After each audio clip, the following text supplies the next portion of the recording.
জনাইছে মুহূৰ্তৰ এটা ব্ৰেকিং নিউজ হোজাই মুৰাদছাৰ আৰক্ষী থানাৰ আৰক্ষী বিষয়া নেত্ৰকমল বৰাৰ নেতৃত্বত গাঁওৰক্ষী বাহিনীৰ সহযোগত দুটাকৈ চোৰ গ্ৰেপ্তাৰ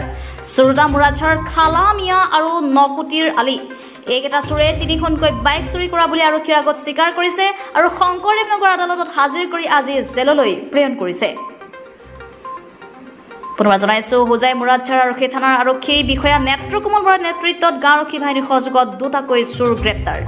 চোৰ দুটা মুৰাদছাৰ খালা মিয়া আৰু নকুটিৰ আলী এইকেইটা চোৰে তিনিখনকৈ বাইক চুৰি কৰা বুলি আৰক্ষীৰ আগত স্বীকাৰ কৰিছে শংকৰদেৱ নগৰ আদালতত হাজিৰ কৰি আজি জেললৈ প্ৰেৰণ কৰিছে যোৱা 16 তাৰিখ ৰাতি 2টা বজাত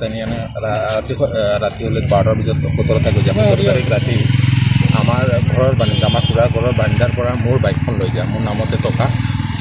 মোৰ বাইকখন মই মোৰ সৰু বাইকহঁতক দিছিলোঁ চলাবলৈ মোৰ এখন গাড়ী আছে আৰু মই বাইকখন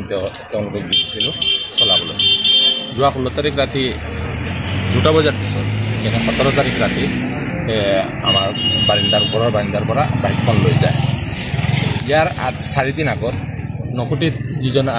চুৰি কাণ্ডত আসামী হৈ ইয়াতে আহিছে এই মানুহজন আৰু তেওঁৰ লগত তিনিজন মানুহ আছিল